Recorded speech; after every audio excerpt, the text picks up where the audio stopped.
Greetings, everyone. My name is Zinia Siposetu Bunyula, and as Lisa mentioned, I am from South Africa. I'm currently based in Malmö in Sweden. I am the founder and CEO of LOTA Graduate Consulting, and I'm very excited to be giving you this presentation, which will be speaking on what the next looks like. So the perspective we'll be taking today is of the unemployed South African graduate community. And the presentation overall looks into how, from that perspective, one is able to establish their worth, how they manage anxieties as young people, and essentially what the next looks like. So just to give an outline of this presentation, I'll be using the topic of this unemployed South African graduate community as the case study. And next, I'll be looking into how young people are able to navigate life under these circumstances, overcoming self-doubts, navigating anxieties, establishing self-worth, and lastly, building community. At first glance, one would assume that if we're looking at the student journey, it would be linear. So consider registering for a course. The initial assumption is that you register, you study, you pass, you graduate, and then you get work. But in actual reality, for most African countries, this is not exactly the case.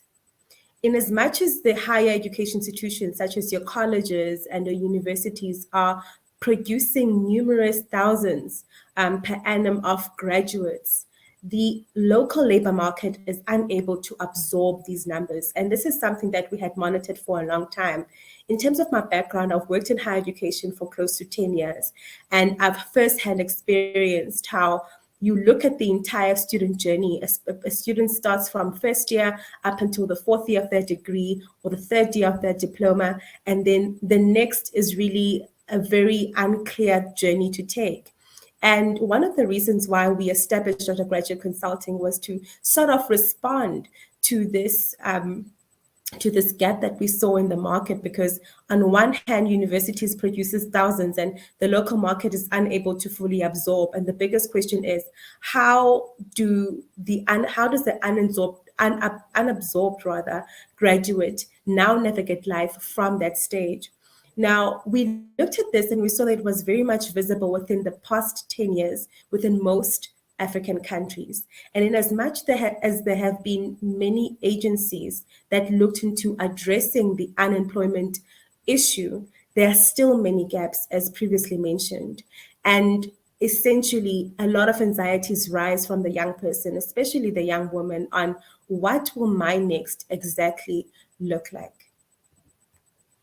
Now, this is how we kind of gave birth to the idea of LOTA Graduate Consulting, because we saw that in as much as we have unemployment agencies and government institutions and private entities trying to intervene to sort of kind of remedy this issue, we saw that there was still a gap because the graduate community still felt excluded.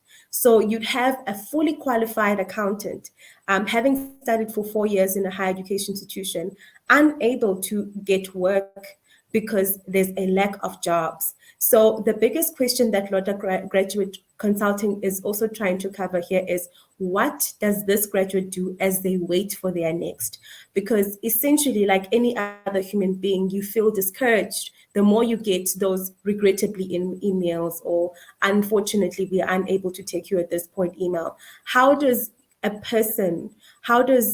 unemployed graduate in their footsteps or in their feet really navigate life moving forward and establish their worth?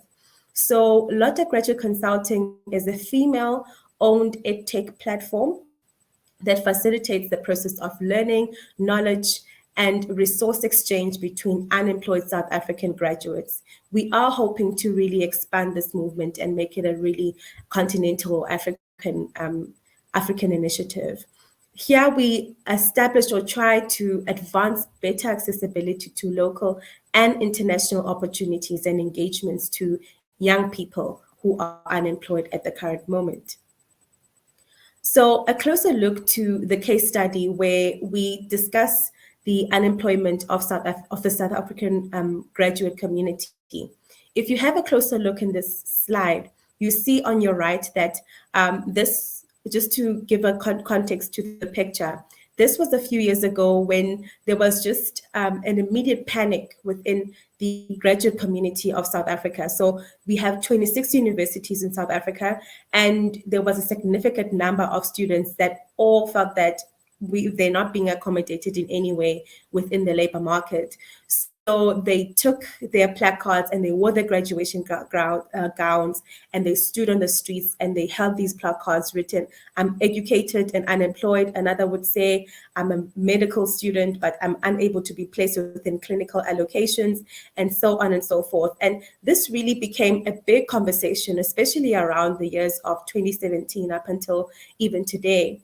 And in as much as the government had played a huge role in trying to respond to these calls and these protests, there hasn't exactly been a clear plan on how the graduate or the young person or the young woman will be accommodated in terms of the planning or strategic plannings of the country and policies itself. On your left, you'll see that this is just a bar graph that gives a picture of, in terms of just the numbers in terms of just the years on who's exactly affected. And you see at the bottom, it is young people between the ages of 11 till 24. And you see another number here being around the ages of 25 moving up, of young people who find themselves unemployed. They have the degree, they have the background training, but are unable to get a job for themselves. A little closer look just in terms of what the current situation looks like and how we as an organization or a platform are trying to almost collaborate and work together with government and other institutions that have aligned visions to what we are trying to do for this community. Now, in as much as South Africa has battled for many years with this high rate of unemployment, we're still looking at these interventions that they're having a huge and significant impact, but I have been unsuccessful, like as mentioned before, in prioritizing the student journey, specifically the graduate.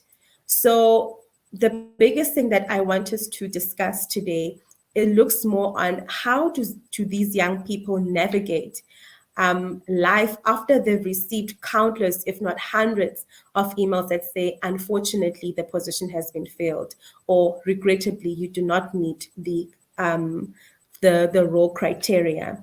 How do you pick yourself up from there and gain the confidence to go out there and put yourself out there, submit your resume, submit your cover letter, and say, okay, I'm trying again? So we've noticed that there's a lack of communities that kind of consider those sort of scenarios. And I really wanted to kind of unpack this from the perspective, from our perspective as an organization, to kind of start and have this conversation going, where we kind of building awareness that there's a need for our graduates at that very awkward phase in their lives to kind of found a community that can kind of cushion them and guide them and empower them as they wait for their next. So let's consider the next point, which looks into navigating life as a young adult. As I stand now, I'm 29 years old. And when I founded this company, I was, I think, around 27, if not 28. And I found it very difficult to kind of transition just generally in kind of navigating around working and trying to have, a balance between my social life and my work life as well. And this transition has seeked to kind of challenge quite a lot in terms of just my mental well-being, my physical well-being, and the kind of woman that I'm trying to essentially become. And this is not only, I would believe, not something that applies to myself, but it's something that I think most women and most young people have been facing for the longest time. So if we consider the expectations versus reality, in terms of the expectations, our reality back home is looking into the young person being the breadwinner, because the moment you become a graduate, most households, you become the first graduate in your household. And there's this huge expectations automatically created you being expected to be the first one to get a very good job and kind of help out back home. But now all of these expectations pack up, and they pack up year by year in the worst case scenarios, where you've been trying to kind of find this job and you've been trying to get this internship and get into this company, but have been unsuccessful in getting in there. So LOTA Graduate Consulting is still continuing to build curriculum around how or what are the expectations of the current job market. So one of the initiatives we had taken was to consider a company called Discovery. Discovery is a private company and entity that has a specific human resources process when they employ new employees into the system. So ours was to kind of approach the human resources department and ask them questions around, what are your expectations when you are employing a young graduate? What are you looking for? What are the do's and what are the don'ts? And we gather this data and we build this curriculum just based on that to kind of equip the graduate in terms of what is the industry exactly expecting when they are employing you. And this is just one of the examples that we're trying to look into and sort of support the young person when they navigate life from the point of view of being an unemployed graduate. And this also links into the actual reality of the day that in actual reality, there aren't enough NGOs, there aren't enough education institutions that sort of cushion what happens after the graduate has graduated and has left the institution. We do, of course, just to conclude the slide, we do, of course, have these alumni officers, but their limitations really lie on the support aspect. They have the information, but the support is also not there. And this is the gap that also LOTA is kind of trying to address as well in this regard. So when let's just put ourselves in their shoes now and maybe consider a young Black woman kind of trying to make a name for themselves, kind of trying to navigate life. And they find themselves in this crossroad of what am I doing next? I have now this degree. What am I going to do next? A lot of things come into play. And I also speak from personal experience. I had a lot of self-doubt. I asked myself many times that, okay, what does my next look like? And I've been very fortunate to kind of being a curious person by nature. And I went to the internet and I looked for opportunities to see how can I develop myself from the current degree that I have to kind of tap into an international market. And I'm currently finalizing my Master of Science degree in Maritime Education and Training. And this wasn't exactly an easy transition. I had to overcome a lot of self-doubt. I had to change the language that I spoke to myself. And this is one of the workshops that we are running as LOTA Graduate Consulting to kind of establish a sense of kind of fighting the inner doubt within ourselves, because this happens to the best of us. And one of the points that we like establishing or discussing would be the importance of practicing self-compassion, being kind to oneself, saying words of affirmation that I can do it. You're giving yourself grace that, okay, today I was unable to do this task or unable to finish my to-do list, but tomorrow is another day for me to start again. The second point can look into establishing points of gratitude, really counting your blessings and just really looking into, this is what I have this degree and not a lot of people have had it. So really kind of doing those exercises with our graduates. And we're now looking at about 100 of them that we've been working with for 6 months so far. And this we've seen has been such a great exercise to have with them. The third one is what we call focusing on your blooming. So this is when you kind of look at your path, because as young people, we tend to kind of look at what the other person is doing in the other path and kind of trying to compare, oh, this is what I have and this is what they have. And most of the time, the only emotion and feeling that you have after that is frustration. And that's not a feeling you exactly want to have when you're still kind of trying to figure out your professional life and figure out just your life holistically. Another thing that we felt was important is to spend time with supportive people. And this is why we kind of build a community that is very engaging and very interactive. And we try to kind of reach out to kind of like become consistent in showing up for those who come to really believe in this movement of supporting young people as they go forward towards their next. And in some cases, because cases can be from moderate to extreme, you need to seek professional help. And this is something we've started promoting numerous times, and we've been so glad that we've also had a part of our team, a few kind of psychologists and counselors that have access to the right institutions that can help our young people during this really awkward and difficult time as well.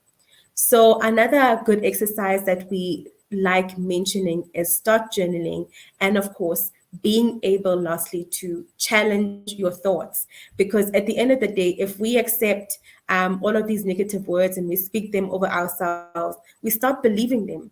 But what happens when you start challenging your thoughts, when you start really breaking the barrier of self-doubt? I think that's really when we start flourishing. So in actual reality now, in nowadays, we hear a lot about mental wellness and mental health, and our ability and need to kind of manage those anxieties. But today, allow me to not only speak about the mental aspects, but also the physical aspects as well as the behavioral aspect. This I adopted from a very useful article that I've referenced at the end of the presentation. Now, looking into the physical aspect, you kind of want to look into some of the triggers. I assume, if we can just borrow that word, some of the triggers would be you kind of like shaking and heart racing. So this is essentially like one of the signs of anxiety but I'm not really going to go much into this slide. But I think the most important thing is trying to establish a huge level of awareness to our graduates, and not only from an African point of view, but just a global point of view. And this is why I'm so grateful to Lisa for creating this platform, so that we get this conversation going on just really the importance of being aware of oneself. How are you feeling? Really kind of trying to do an introspection and an outward introspection or expression of what is going on with you and how you are and how far you are, because we live in a time where everything is just paced. Everything is fast. We eat fast food. Everything is just so fast.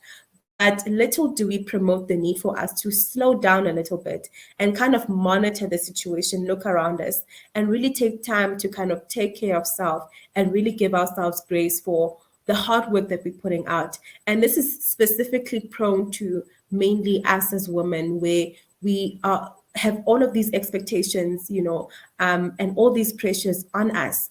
And we find ourselves kind of trying to navigate life and managing all of those anxieties all at the same time. But do we really take time to slow down and kind of ask ourselves, okay, where am I right now? What am I trying to do? How am I going about that? Looking around if you have a supportive group that aligns to where you are trying to go, because that's another important thing, especially when we are evolving as young adults as well. Now, let's discuss a little bit about establishing self-worth. And you'll see at the end of the presentation how all of these key aspects link to one another, and really looking into the self, who is the unemployed South African graduate. So I borrowed this, and you see the source on your top right of the slide. And I won't really delve much on this one, but it's really kind of emphasizing the importance of establishing self-worth in a world that, unfortunately, most of the time tells us we're not enough.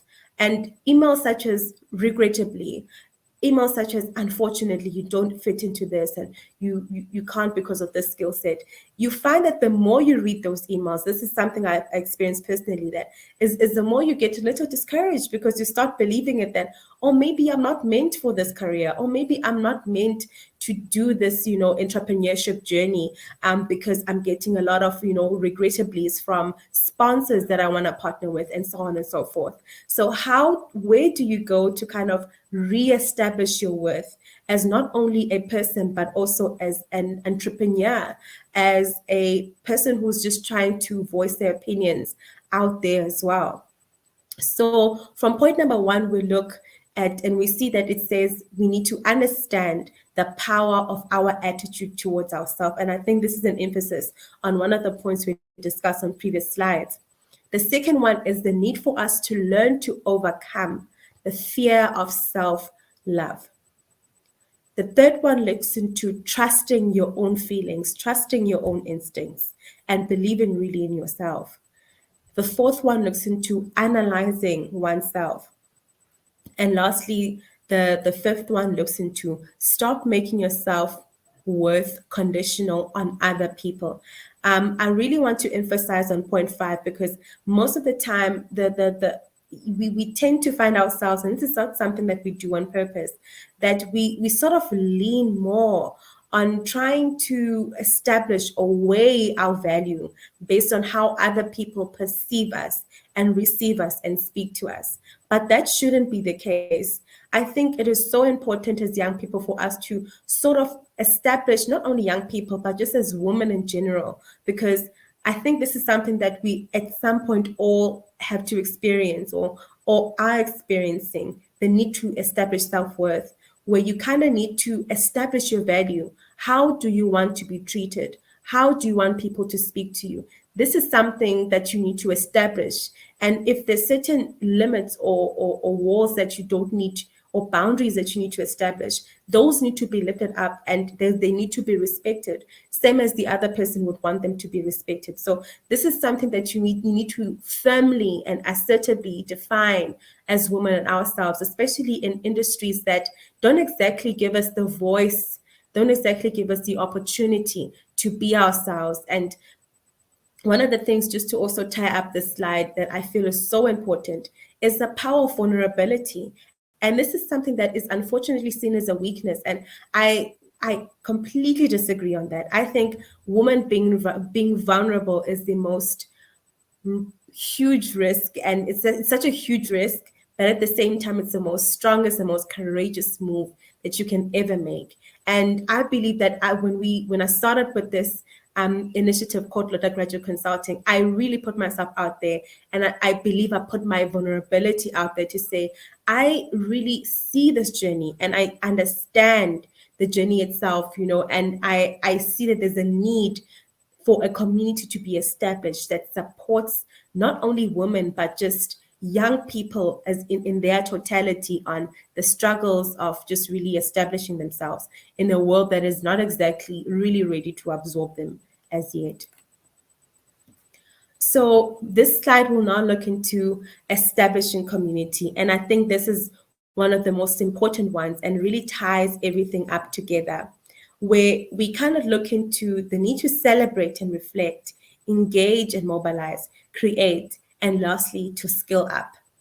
So here, LOTA Graduate Consulting is essentially, we essentially established this as a backbone of our community to say, we are building community, and we had to make a decision on what kind of community are we building and what kind of conversations do we want to get started. One of them is exactly on the slides that we had presented previously, and just the need for us to assert ourselves and really accept ourselves and our uniqueness and how we flow and how we move, especially when we look into our realities. So I don't want us to look at this presentation from the perspective or putting ourselves in the shoes of the South African graduate, but I want you to apply this principle also in generally life, in your own reality. What is your own reality, and how do you establish yourself in all of these different realities in your life in general? So let's look at in conclusion, what the next actually should look like and how we get there. It really involves all of that we spoke about now, how we navigate, how we overcome, how we establish our worth, and how we become a part of a community. And I think this really involves us putting a foot of courage and putting a foot that says, look, I might be rejected, but I'm taking this chance anyway. Look, I might be silenced, but I won't stop speaking anyway. So I really put it out there to kind of encourage us to continue to take steps forward and really believing in oneself and continuously reflecting and analyzing and looking about, on how far we are and where we are exactly going. I want to conclude this on this point that we may not know what the exact future looks like, but we can at least try and navigate to contributing on what it could look like. With those words, my presentation is quite short and straight to the point, but I just really want to thank you, and I want to thank Lisa for this opportunity of allowing me to share who we are as an organization and what we are trying to do essentially, and how we are able to establish our worth and should continue to do so, not only on a local level from my basis, but we really need to push our agendas and these conversations on a global level and a global platform. Thank you very much for your time. Thank you.